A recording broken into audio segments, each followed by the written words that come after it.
Europe 1 matin, jusqu'à 9h, Dimitri Pavlenko. Place à la revue de presse d'Europe 1, la lecture des journaux chaque matin. Bonjour Olivier de Lagarde. Bonjour Dimitri, bonjour à tous. À la une ce matin, encore toujours la situation au Proche-Orient. Et ce matin, malheureusement, la vérité ne suffira pas à faire baisser la tension. 36 heures après le carnage de l'hôpital de Gaza, l'inquiétude des journaux monte, et d'ailleurs encore d'un cran, c'est l'onde de choc. Titre La Croix, le spectre de l'embrasement pour Libération. Oui, comment éviter l'embrasement ?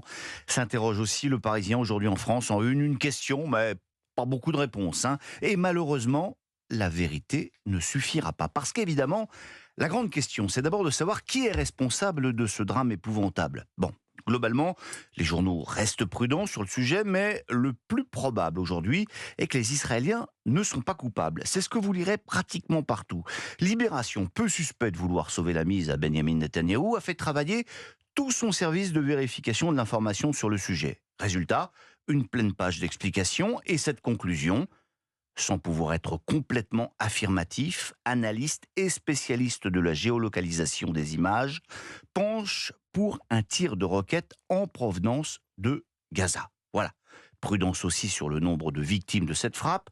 Selon un responsable d'un service de renseignement européen cité par Le Parisien, il n'y aurait pas 471 morts comme l'affirme le Hamas, mais entre 10 et 50, ce qui sera toujours 10 ou 50 de trop, mais voilà. De toute façon, la vérité ne suffira pas à calmer ceux qui n'ont pas envie d'être calmés. Beyrouth, Istanbul, Tunis, les correspondants du monde dans ces pays racontent la vague de colère dans tous ces pays contre Israël et ses alliés occidentaux.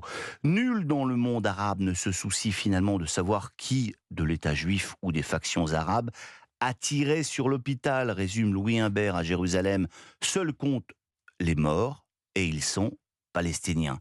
Et il n'y a pas que dans le monde arabe. Cette crise, finalement, creuse encore un peu plus la nouvelle division entre la sphère occidentale et le reste de la planète, écrit Isabelle Lasserre du Figaro. Depuis 10 jours, le conflit sert de caisse de résonance au bloc anti-occidental. Et d'ailleurs, souligne-t-elle, la carte du monde des pays qui refusent de condamner le Hamas recouvre aux 2/3 celle de ceux qui défendent l'agression russe en Ukraine. Aujourd'hui, Vladimir Poutine se frotte les mains, poursuit-elle, et la Chine est ravie de cette nouvelle distraction. Et qu'importe finalement la vérité. Est-ce que la classe politique française, Olivier de Lagarde, va aussi se fracturer sur la question ? Écoutez, on va voir, mais un signe peut-être. Rappelez-vous, hier, ici même, on s'inquiétait de l'absence de prudence et de la rapidité avec laquelle l'humanité accusait Israël du carnage. Pensez-vous que le quotidien communiste soit embarrassé ce matin ? Absolument pas. L'éditorialiste signale juste que Hamas et Israéliens se renvoient la responsabilité. De toute façon, l'OMS dénonce déjà 111 attaques israéliennes contre des établissements de santé, écrit-elle. Voilà. Qui a bu boira, qui vole un œuf, vole un bœuf. Et qu'importe finalement la vérité. En fait, résume Jean-Dominique Merchet à la une de l'Opinion ce matin. Aujourd'hui, l'effet d'une annonce a plus d'impact que les faits eux-mêmes. Les réseaux sociaux amplifient le phénomène. Une chose est certaine, 10 jours après les tueries du Hamas, Israël a déjà largement perdu la bataille de l'opinion. Oui, l'ère de la post-vérité, comme on dit des fois. On change complètement de sujet, Olivier de Lagarde, avec cette information révélée par Les Échos. Le siège de la FIFA pourrait prochainement déménager de Zurich à Paris. Et comment le quotidien économique a découvert cela ? Eh bien, en scrutant les débats sur le budget et les derniers amendements qui sont passés en catimini. En fait, cela fait 5 ans que l'Élysée rêve de voir l'instance dirigeante du foot mondial s'installer en France, explique Sébastien Dumoulin. Le patron de la FIFA, Gianni Infantino, ne serait pas contre pour refermer symboliquement les chapitres des scandales financiers. Et pour ce faire, un amendement opportunément déposé par la majorité et opportunément retenu par le gouvernement, a décidé de créer un véritable paradis fiscal pour la FIFA.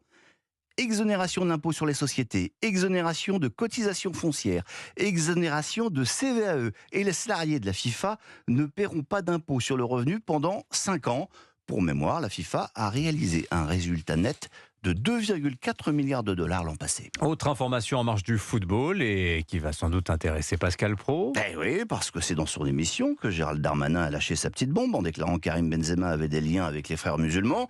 Eh bien, l'ex-avant-centre des Bleus contre-attaque, affirme l'équipe et le Parisien.